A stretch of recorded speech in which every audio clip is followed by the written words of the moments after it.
Look at Joshua chapter 1, verses 1. After the death of Moses, the servant of God, God spoke to Joshua, Moses' assistant. What did he say, Pastor Mike? Moses, my servant, is dead. That's the whole scripture I need today. Look at somebody close to you and say, do me a favor. Don't bring nothing into this year that God didn't ordain. If it's not God, it's over. It's over.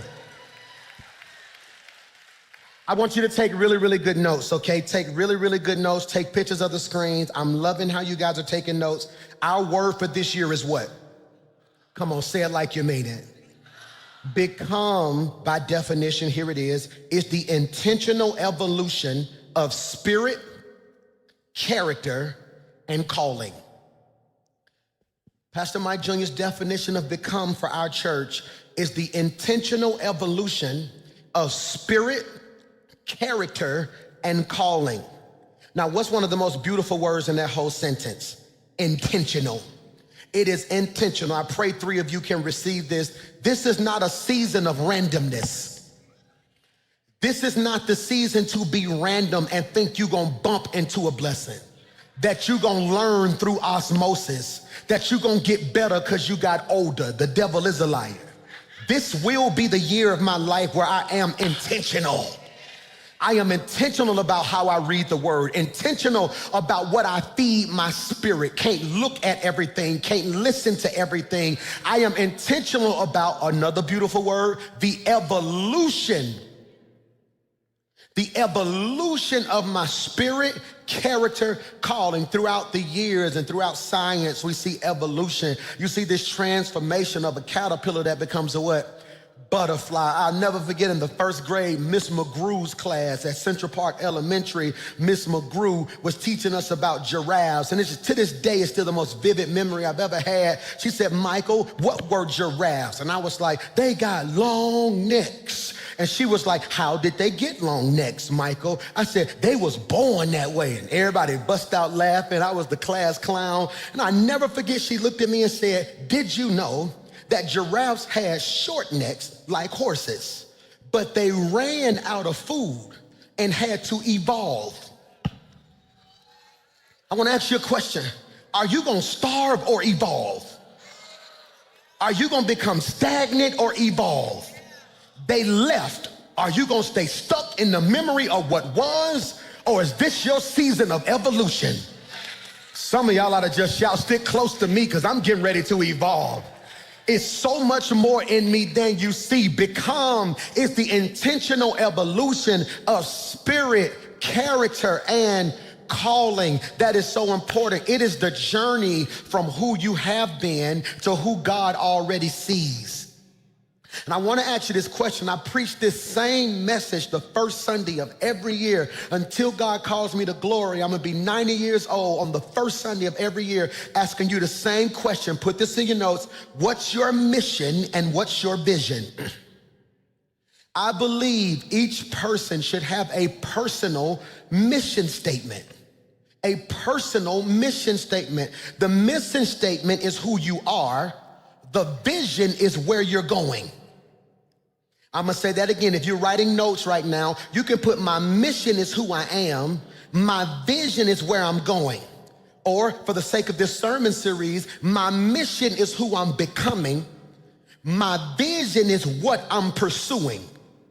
Preach, Michael. My mission is who I'm becoming, my vision is what I'm pursuing. Pastor Mike, what's your mission? You know it, don't even realize you know it. It's to love God, love people, make a difference. Every morning I wake up, that's my mission. That's my life's mission. I'm gonna give God my whole heart to the best of my ability. I'm going to love people to the best of my ability. Give you the shirt off my back. I love going to doctor's visits. Every time I've ever walked in a doctor's visit with somebody who was sick or battling for their life, the nurses come in the hallway and say, can you come back up here more often? They just smile and they ain't been in good spirit. I love making people smile. smile. I love standing before you and giving you a word, that aha moment. I love when I'm teaching, then out of nowhere, I can see the light click. And you be like, I'm like, yeah, that's what I love. God, I love people to my core. I love people, and my mission is to make a difference, not to make money, not to be famous, not to be popular, not to be a celebrity, not to be the biggest pastor in the city. I just want to make a difference. I want, when God calls me home, I want testimonies being told of how that man made a difference in my life. That man made a difference in my life. That's my mission. The mission is what? Who you are, but the vision is what you're pursuing. Mission is who you're going to become. Your vision is what you're pursuing. See, the reason I need you to identify your mission is because too many people fail year to year because you're so caught up on what you're trying to get instead of who you need to become. And see, if your whole life is about what you're trying to get, once you get it, it's going to change you because you never discovered who you were. And the reason people can't figure you out is because you ain't got it. But you walk like you got it because you know who you are. And I'm telling you, if you become before you pursue, when you pursue, it won't change you because you already know who you are. That's why with or without money, I can walk in the wrong bowl. That's why you ain't the boss, but everybody asks you questions like you are the boss, because the way you carry yourself say you know what you're doing.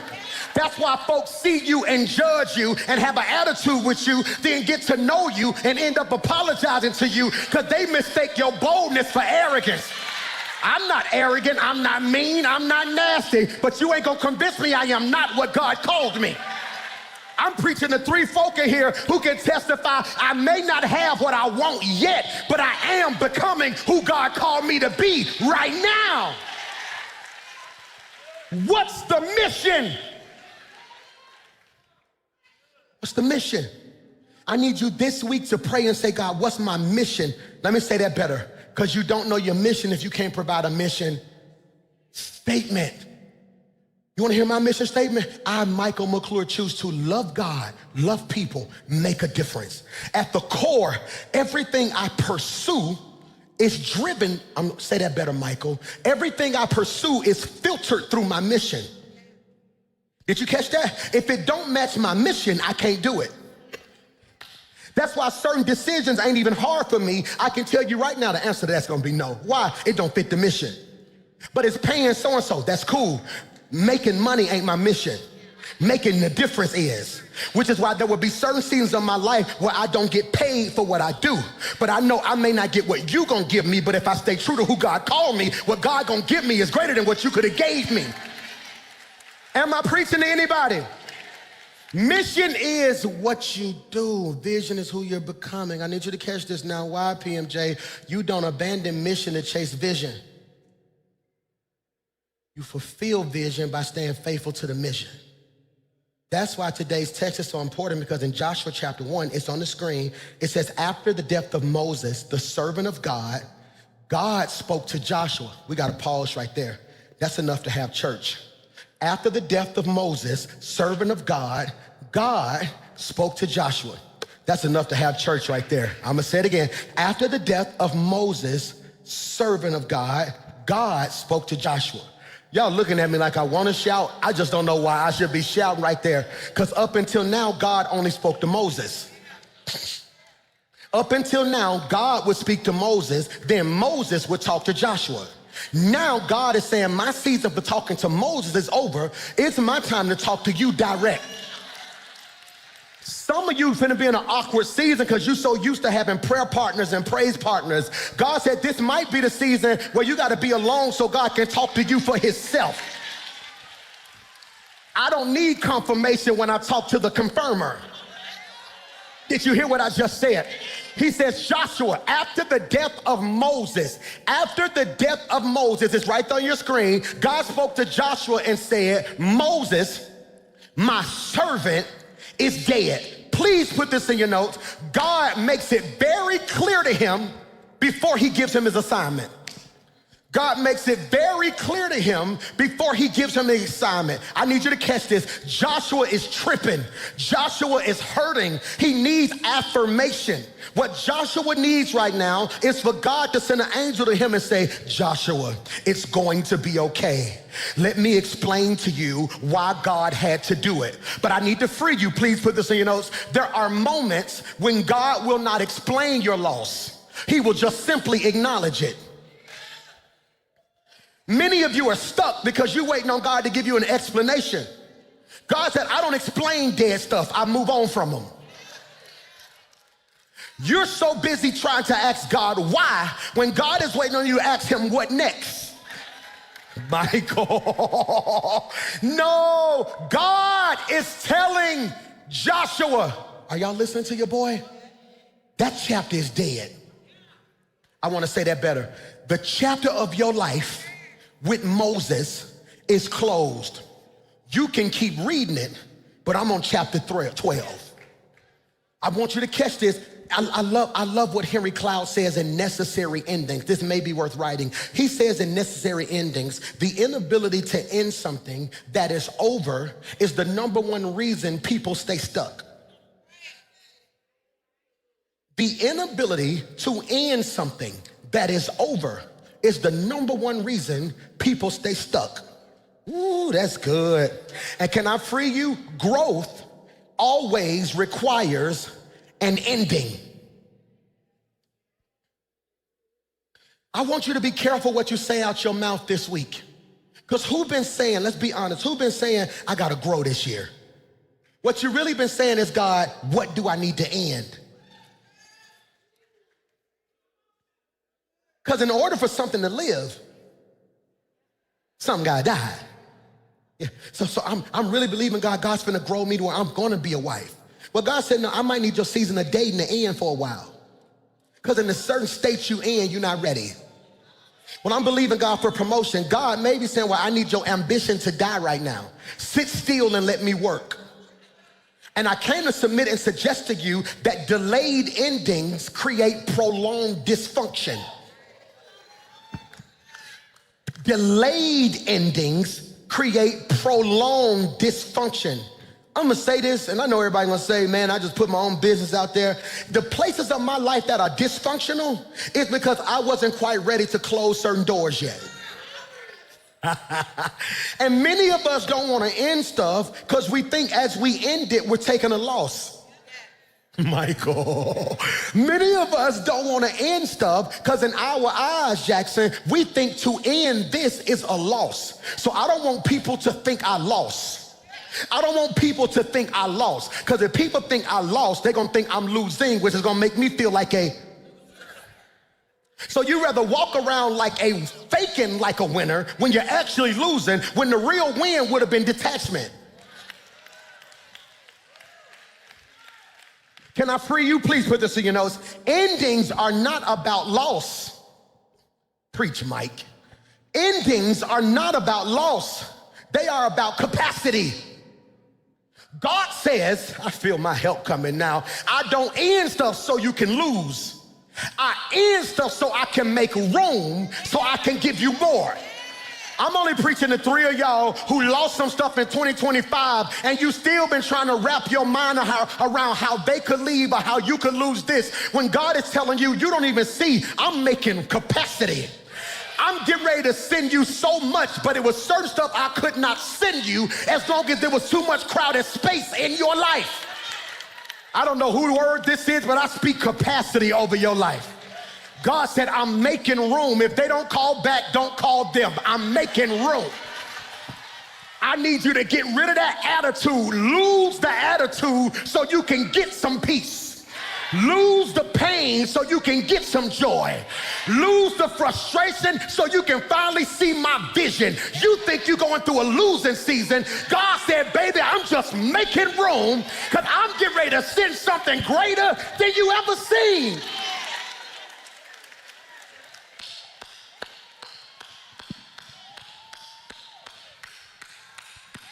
It's called capacity. It's called capacity. You over here crying about who left. You're going to stop in a minute and realize you got more money now. Because you was paying for them and you. Can I get a what? Over here talking about I can't believe they fired me. You didn't like the job in the first place.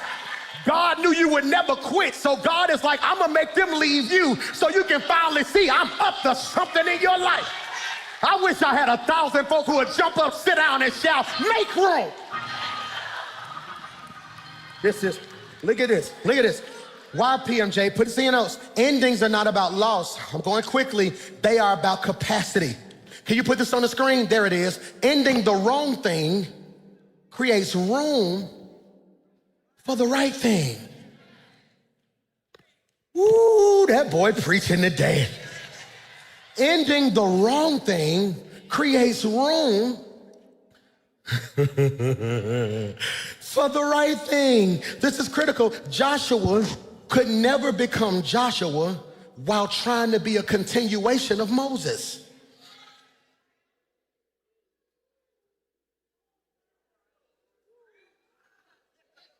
Joshua couldn't be Joshua long as he was running behind Moses. So I never forget, I was so happy being my daddy praise and worship leader. I did praise and worship, then they messed around and gave me a youth ministry. I want to be very clear. If you think The Rock is dope, my youth ministry was off the chains. I'm talking about, I walked in the daddy's office. I said, Dad, can I get one row for all the young people in our church? He was like, cool. My dad's church is a right pew and a left pew. Then it's a big center aisle. So I started out with just one row of kids, all right, boom. It was me and probably like 9 teenagers and probably 3 people in their 20s. All right, 3 months later, I got the whole left side of the church. When I tell you it was a move, hear me when I say this. My dad, my mom, them, it was a beef too. It was me and Lady versus my dad and my mom. And then so we would be over there. We was the youth pastors. They was the pastors. And so we would walk in church and I had my youth department so fired up, I would do praise and worship. And I ain't just do praise and worship like they do praise and worship. They be up here singing. I had dancers on stage. You remember back in the day when the people used to liturgical dance? I was like, why y'all gotta wait till Easter to liturgical dance? I brought them to rehearsal. We used to sing, Lord, you're good. I used to get up on Sunday, come on, give God a hand clap of praise. They would start the music, we boom, Lord, you are good and your mercy endureth forever. I still remember the steps, boy. People from every, you was one of the dancers. People from every nation and tongue, boom, from generation to generation, we.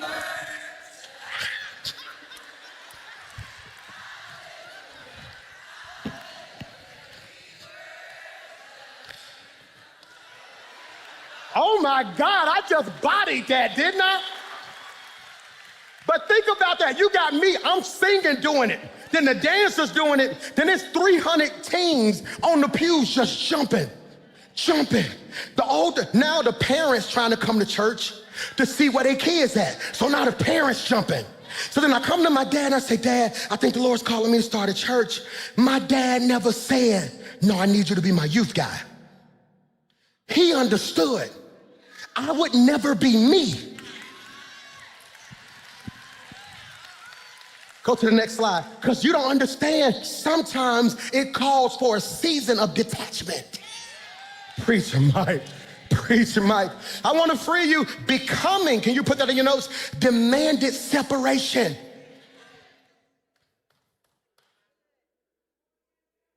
That's heavy. And many of you are so clingy, you can't become. Who wants your child to become smarter, yet you detach and send them to school? Who wants your child to cheer or play sports? You detach and let somebody coach them. But in your personal life, you try to be everything to a person.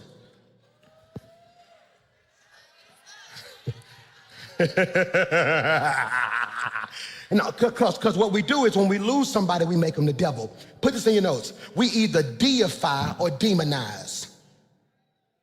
I should have put that on the screen. Deify or demonize. When they're good to you, we make them a god. When they're bad to you, we make them a devil. And I want to say this to you, all separations ain't evil. I have friends right now I haven't spoke to, and probably twice in over 3 years, because 3 years ago I realized it wasn't a sin to be friends with them. They just made the parts of me that were dysfunctional comfortable. Jesus Christ, that was good. There are certain friends in my life I had to detach from because they made the parts of me that were dysfunctional comfortable. It ain't a sin to be with them. We didn't do nothing sinful. They just made it comfortable for me to complain. They made it comfortable for me to never deal with my weight. They made it comfortable for me to be the version of me that I didn't need to be. So I had to be honest and say, hey man, I love y'all. You may not hear from me as much. I'm just working on me in some areas. And if they really love you, they respect it. Only people who like the dysfunctional you make you feel guilty for trying to be a better version of you. Preach, Mike McClure. How you gonna guilt trip me for trying to be what God called me? Because now it's forcing you to deal with the fact that you ain't who God called. Am I preaching to anybody today? So hear me, because most of us don't want detachment. Hear me, most of us don't want detachment because we don't want to deal with rejection. This is critical, and I came to speak over your life. I'm finna run right here. What you think is rejection is really projection. Michael, what you think is rejection is really projection, okay? You don't like this when I say this, okay? All right, who likes rejection? Okay, I didn't think so, okay? Every mama who done had a baby, give me a what? Every mama who done had to give birth to your baby, give me a what? Every mama who gave birth to your baby and rejected the baby, give me a what? No, every mother in here rejected your child. If you look at science, your baby didn't want to come out. Your baby was floating in water, having all their food brought to them, comfortable. Could nobody get to them, could nobody hurt them. Your baby didn't say, I'm ready. Your body did. The only reason your baby here is because your body rejected your baby. And the rejection of your baby is the birth. You got here off rejection. So if you were birthed through rejection, what makes you think their rejection gonna kill you? So when you go through rejection in your life, instead of saying what's wrong with me, you need to say, God, what you get ready to birth in me? Talking about we don't like you, good. That must mean I'm on a level that they can't comprehend yet, and God's getting ready to birth something new in me. I prophesy to 20,000 people that this will be the year of your life where God birthed a better. I gotta stop. Hear me. This is so good. This is so good. Why, Pastor Mike? Because I want you to realize Joshua is going through a type of rejection. He's sitting there. Who gonna help me preach? Joshua sitting there, right? Joshua, Moses dead. I don't know what to do. I don't know if these people gonna listen to me. I don't know what to do. It's like it's dead. And God, put this in your notes, gives Joshua 30 days to grieve. God says, all right, Moses dead, leave him alone. Day one, oh God, it's okay, just keep an angel around, make sure don't nobody get him. Day 5, but what am I gonna do without Moses, Lord? It's cool, they was close, they was tight, God bless him. Day 10, oh, he's still out there crying, it's cool. If the relationship real, you should feel it. Day 20, is he making any progress? He's still in the same spot. It's all right, give him a second. Day 25, he's still up under that tree crying, God, we got to figure out what we're going to do. The children of Israel, they need a leader. Somebody got to get up. I saw a boy in the back. No, we ain't going to get the boy in the back. We're going to give him enough time to grieve. Day 30, hey, Joshua, it's on the screen. Do me a favor. Moses, my servant, you missed the clap back. Moses, my servant, let me be very clear. He meant more to me than he meant to you. I done gave you 30 days to deal with this. Look at the scripture. He says, now I need you to get going. I like what the NASB version says. It's on the screen. He says, Moses, my servant is dead, therefore arise. I'm finna preach to myself right here because you don't know why to shout. Because you don't understand Hebrew. Old Testament written in Hebrew, New Testament written in Greek. If you ever read in the Bible and you're in the New Testament and you want to know what a word means, look at it in the Greek. If you want to know what a word means in the Old Testament, look at it in the Hebrew. Hebrew, okay, I had to write it down because I don't know how to pronounce it. I'm going to read it. Kufamim. Kufamim. I want to get it right because you say it wrong. Kufamim. Here's the pronunciation. You'll pronounce it like COO-FAV-MEM. Arise in the Hebrew, kufamim, means to stand up. Michael. He looks at him and says, hey, I need you to stand up. You've been down long enough. Now here's what you got to realize. I don't need you to stand up physically. My issue ain't that you laying on the ground physically. My issue is you down spiritually, mentally, and emotionally. My issue that you ain't got no money in the natural. My issue is your mind still broke. My issue is your spiritual resistance to pressure has not evolved. Because arise implies, Michael, that something shifted internally before it ever showed up externally. You do not arise because conditions change. You arise because your calling has been activated. Okay, I want to say this. You should have never logged on today. You should have never came to church today. You should have missed this Sunday, because not being activated will never be your excuse again. I speak by faith that I activate every gift in this room. I activate every gift watching me right now. Let everything God put in you rise right now. I plead the blood of Jesus over your mind, your spirit, and your heart. Consider yourself. Paul said it like this: stir up the... It is activation. Why is activation? Okay, have you ever got a new debit card and you went to go use that debit card and it wouldn't work? Why wouldn't the debit card work? You never stopped to activate it. Some of the problems in your personal life is you're trying to draw from people who haven't been activated. Some of the losses you took in the past was because you was doing stuff God didn't activate you for. Preach, Mike McClure. And I came to submit and suggest to you, devil, you should have killed me when you had the chance. Because 2026, I am activated. I just need you to touch somebody around you and tell them I'm just practicing to see if my anointing works. Because I speak by faith this year, when I lay hands on stuff, it's going to get healed. When I pray, things are going to shift.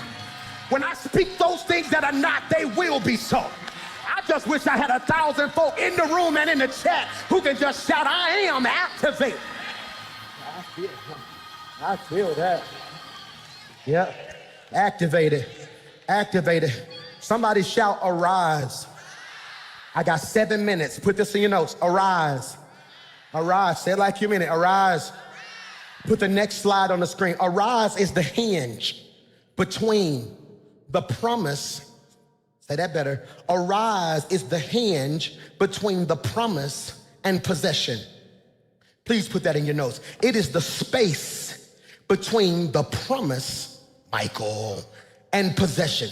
For all my note takers, under promise, I want you to put what he said, and under possession, what he gave. So when I tell you it's your season to become, I'm saying it will determine how you manage the space in your life between what God promised you and the day God gave it to you. Most people settle because they don't know how to deal with the space in the middle.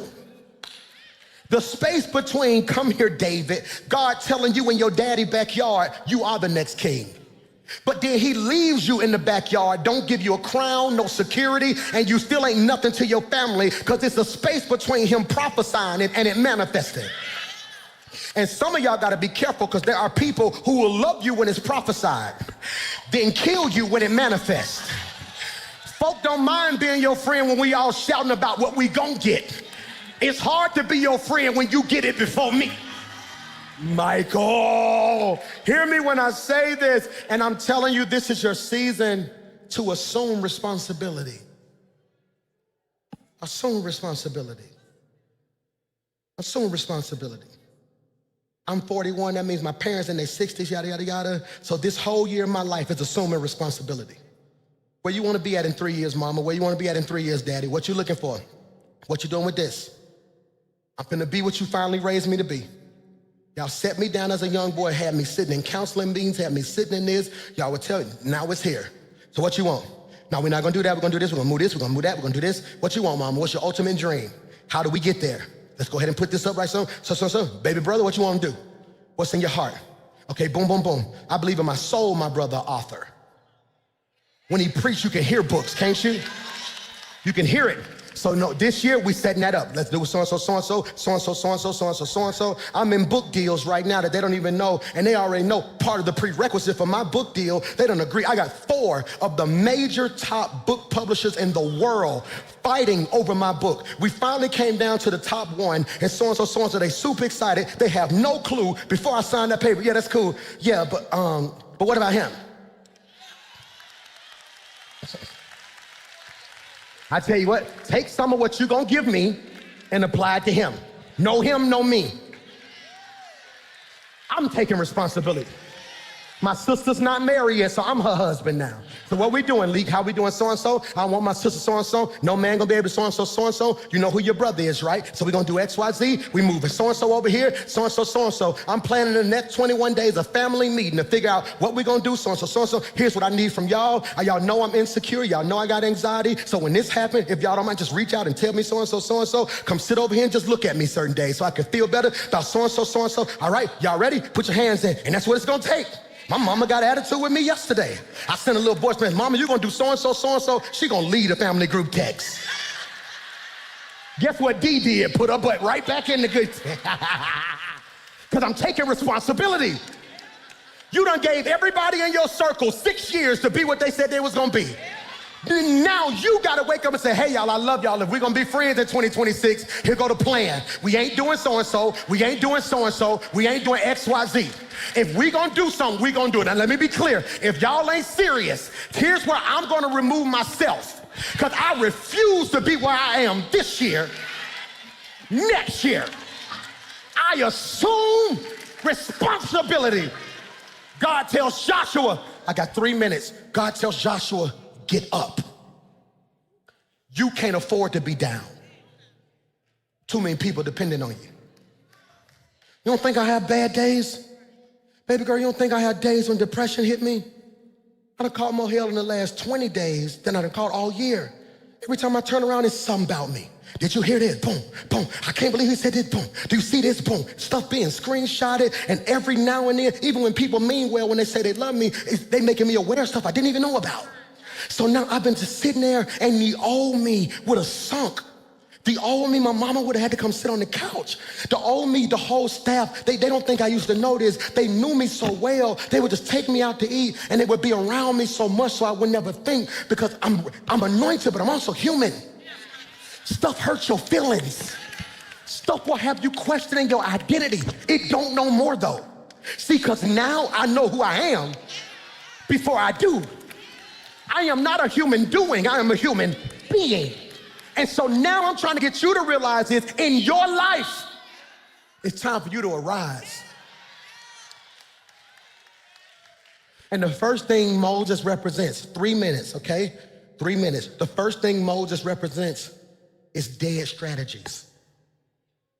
This is my first of the year sermon every year. Dead strategies.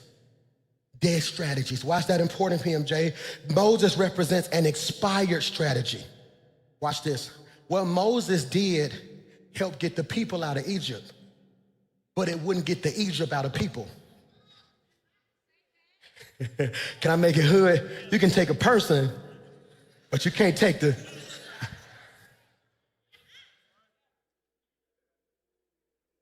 And what I'm telling you is, many of you, as you start this year, I want you to pause. Don't get upset, but if you think about it, you done made a list of goals wrapped around old strategies.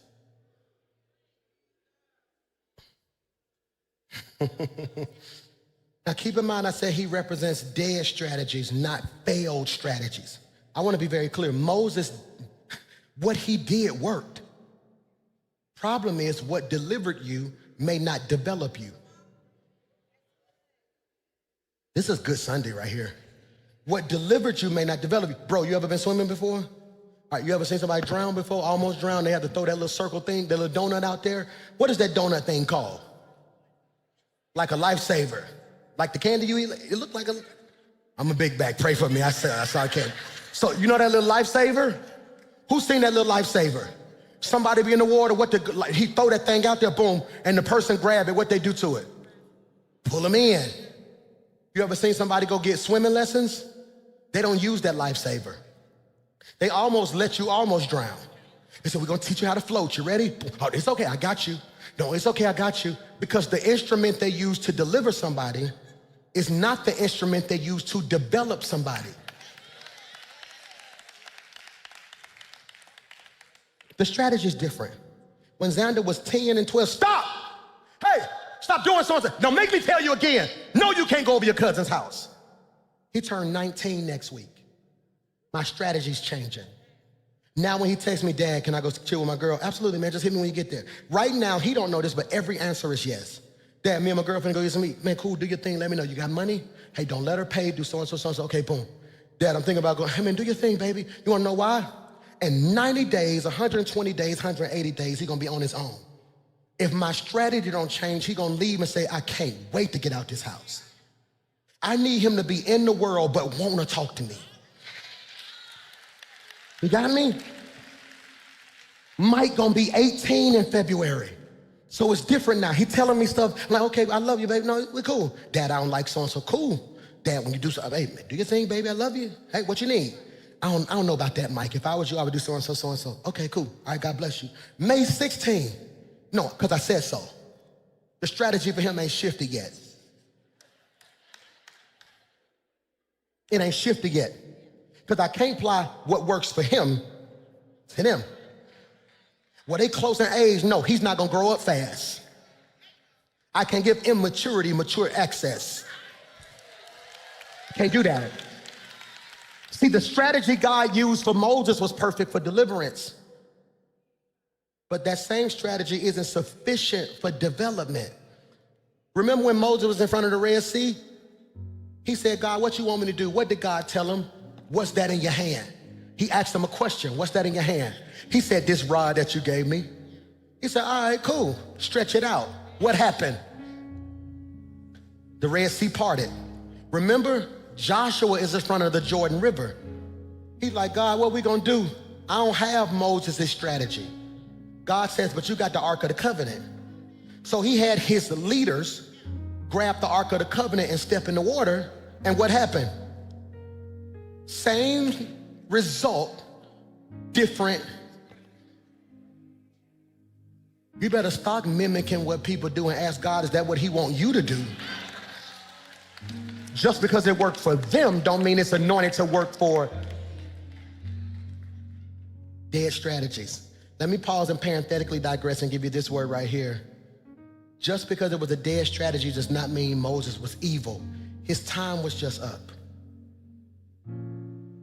Time was just up.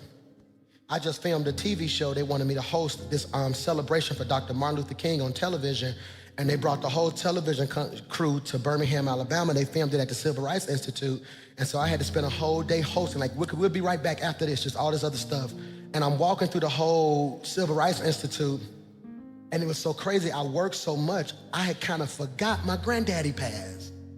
And I know that sounds weird, but you work so much sometimes, and I'm standing here and I'm looking at a picture and I can literally see my granddaddy in the picture. I'm like, yeah, that's my granddaddy right there. And literally, you know what I said? I said, I'm gonna get him down here. He gonna love stuff. And literally went to pick up my phone. It was like, oh my God. And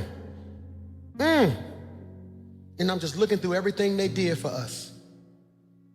How they marched, how they lived. And as incredible as my granddaddy and Abernathy and Shuttlesworth and Woods and King was, if they were all here right now, that strategy wouldn't work. We're not united. It was easier to boycott then. We all had to live in one neighborhood. Now you're gonna sit back and say, hey boy, I ain't in Ainsley, I'm in Hoover. We see what happened to other countries and we don't even bat an eye because I'm good over here. Well, I'm black. Well, I'm white.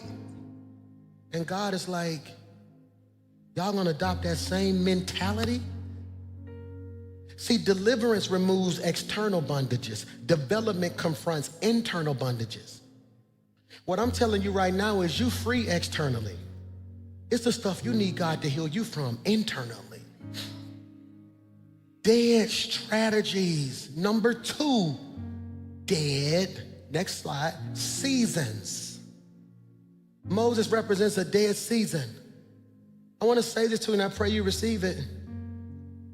The greatest enemy, the greatest trick or the greatest weapon that the enemy uses to stall us is unprocessed grief. He have us hurt for so long, we don't know how to move forward. Unprocessed grief. Bro, can I tell you something the Lord had me do in 2025? Feel it. I ain't even try to fake it. Let me free you. There are some things in your life you're gonna have to feel. Oh, that hurt. Who remember when I told y'all, I'm gonna see if y'all really be listening to me. I told y'all in November, hey y'all, I'm gonna take a day and just cry.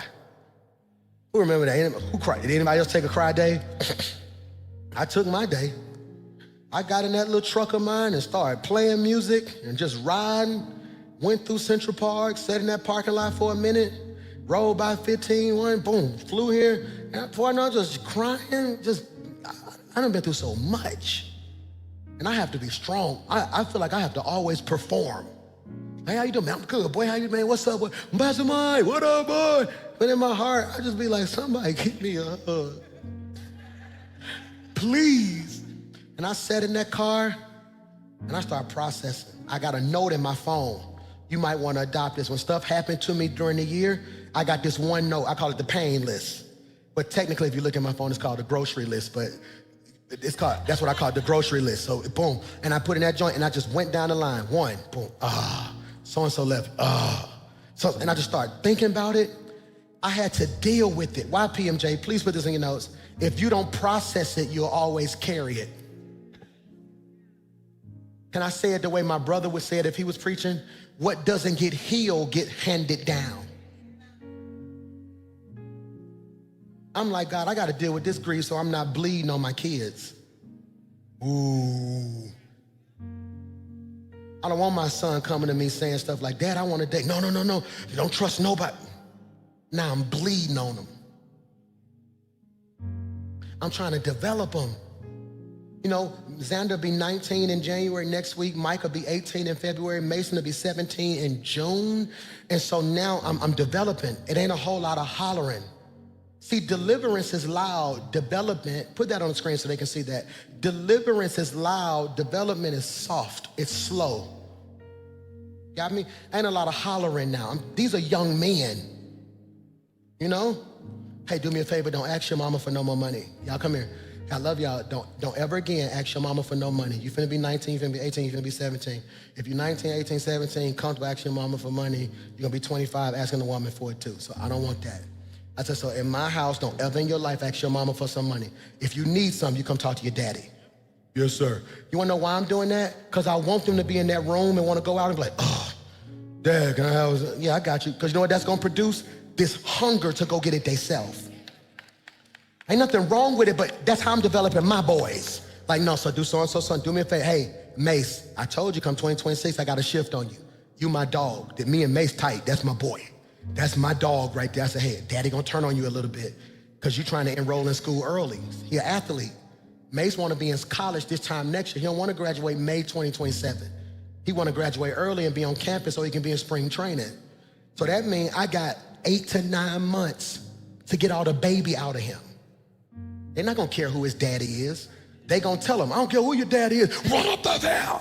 They're gonna be screaming and hollering. So you know what I'm doing now? Hey, Mace, get up. Do so-and-so, so-and-so. Nope, don't do it for him. So-and-so, so-and-so. Quit it, don't go up there again. Don't talk to him. No, get it right. Do so-and-so. Do X, Y, Z. Do so-and-so, so-and-so. Mace, I'm gonna tell you one more time. If it happened again, you won't have a mattress when you get back. I'm gonna let you sleep on the floor. I'm that type of daddy. You're not gonna have a mattress again. He gonna come upstairs, whole mattress gone. Mace, you ain't got no mattress, do it. All right, come on, get it right. Let's go, baby. I gotta make him a man. No, see, because the problem with privilege is I'm giving him everything I never had, but I'm also not giving him what made me. So it has to be balanced. You got me? I'm trying to develop them. All my parents, hear me right here. Every leader, hear me right now. You may be trying to talk to people with a deliverance voice in a season of development. You yelling at that woman, she don't need that right now. Hey, babe, I just want to share my heart and let you know what I feel. So when you say this to me, it makes me feel like X, Y, Z. And I know you share how you, but I don't even hear you when you start screaming like that.